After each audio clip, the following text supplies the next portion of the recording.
Hello সবাই, আশা করছি সবাই ভালো আছেন। সবার ভালো থাকা সুস্থতা কামনা করে সবাইকে সালাম শুভেচ্ছা জানিয়ে আমি আমার লাইফস্টাইলে একটি অসম্ভব সুন্দর ক্রিয়েটিভিটি আপনাদের সাথে শেয়ার করছি। আশা করছি সবার ভালো লাগবে। আর এই ভালো লাগা থেকে লাইক, শেয়ার এবং সাবস্ক্রাইব করবেন, সর্বোপরি আমার সাথে থাকবেন। তো আমি কেন বলছি অসম্ভব সুন্দর একটি ক্রিয়েটিভিটি, কারণ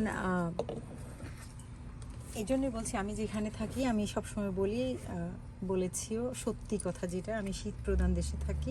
শুধু শীত বললে ভুল হবে, অসম্ভব শীত, তো স্নো। তো যাই হোক, এখানে এত সুন্দর সৃষ্টি, আনকমন, যেগুলি হ্যাঁ আমাদের দেশের জন্য এটা আমি আমাদের দেশের জিনিস, দেশের সবজির সাথে পরিচিত বলেই তো আমি সংগ্রহ করি বা করার চেষ্টা করি। তো আমাদের দেশের জন্য সেটা অবশ্যই আনকমন না, বাট আমি যেখানে থাকি সেটা অবশ্যই অসম্ভব, কারণ এটা কখনোই পাইনি। তো গত বছর আমাকে আমাদের এক পরিচিত নেপালি আমাকে দিয়েছিলেন। তো এইভাবে আমাকে দিয়েছেন ছোট কয়েকটা গাছ সহ। আমি শীতের সময় ঘরে নিয়ে রেখেছিলাম।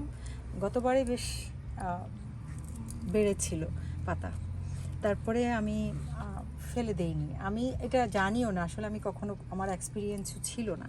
তো আমি যাই হোক, পরে আমি ভাবলাম যে কেন গাছ মারবো, একটি গাছ প্রাণ, গাছ তো মানুষের মতোই, গাছের তো অবশ্যই আমরা জানি গাছের তো প্রাণ আছে অবশ্যই, তাহলে গাছ কীভাবে সুন্দর সবুজ এবং অক্সিজেন দেয়। তো গাছ, এত সুন্দর তাজা গাছ মেরে ফেলবো, বাহিরে রাখলেই তো মরে যাবে। তারপর আমি ঘরে নিয়ে রাখলাম, এই যে শীতে বের করলাম, সুন্দর আবার ভরে গেল। তো এই যে আমি পাতা ছিঁড়লাম, এই যে পাতা ছিঁড়লাম। আমি কি করি, গতবার আমি ঠান্ডার সময় ঘরে যখন নিয়ে রেখেছি, তার আগে আমি পাতা কেটে তারপরে জিপলগে করে ডিপে রেখে দিয়েছিলাম। তারপর শীতে সেগুলি খেলাম। তো আর এখন তো গরমে তো হচ্ছেই, এত সুন্দর স্মেল। আর আমরা তো জানি এই পাতার অনেক গুণাগুণ, অনেক বেনিফিট, সেটা না হয় আজকে নাই বললাম।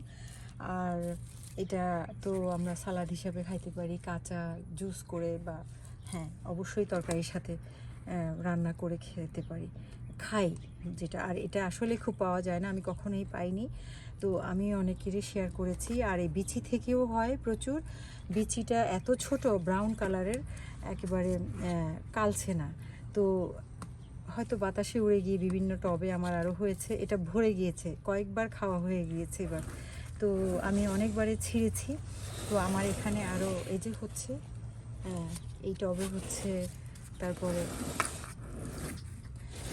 তারপরে এই যে আমার এই টবের মধ্যেও এই যে উঠছে সুন্দর। আমি ছিঁড়ে ফেলেছি, এরকম ছিল না, অনেক সবুজ ছিল। তো যাই হোক,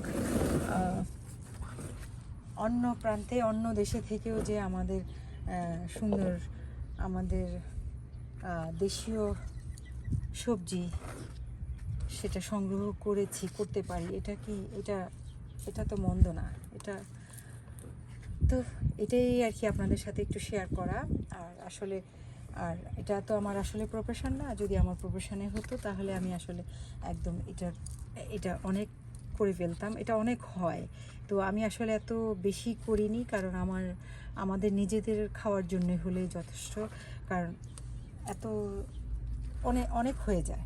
তো যারা প্রফেশন তাদের জন্য ঠিক আছে, বাট আমার নিজেদের জন্য, নিজের ফ্যামিলি বা আশেপাশে কেউ চাইলে তাকে যেন দিতে পারি, সেরকম হলে হয়। বাট আমি কি করি, গাছ দিয়েছি, একজনকে বিচি দিয়েছি, কয়েকজনকে। তো ওইটাই তো এনাফ, ওটা ওরা করে নিতে পারে। তো এই তো। আর এটা মরে না, এটা রুট থেকে গেলে সেটা থেকে ফেরত আসে। আপনাদেরকে শেয়ার করলাম। আমি এই যে আমার পাতা ছিঁড়েছি, অনেক সুন্দর স্মেল, অনেক সুন্দর স্মেল। আমরা তো রেগুলার ধনে পাতা পাই, আর এটা তো বিলেতি ধনেটা আসলে একেবারে কমন না, এটা একদম রেয়ার, পাওয়াই যায় নাই বলতে গেলে, পাইনি কখনো। গতবারে আমি পেলাম, তাও অন্য দেশের এক ভদ্রলোক আমাকে দিয়েছিলেন।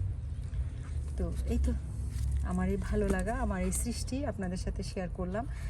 তো আশা করছি সবার ভালো লেগেছে। আমার তো অবশ্যই ভালো লাগে এবং ভালো লাগবেই, লাগতেই হবে।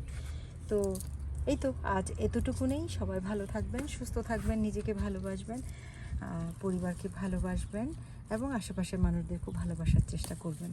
আমি এই যে কাটছি, অনেকগুলিই কেটেছি, আরও কাটবো, একদম পুরোটাই কেটে ফেলবো।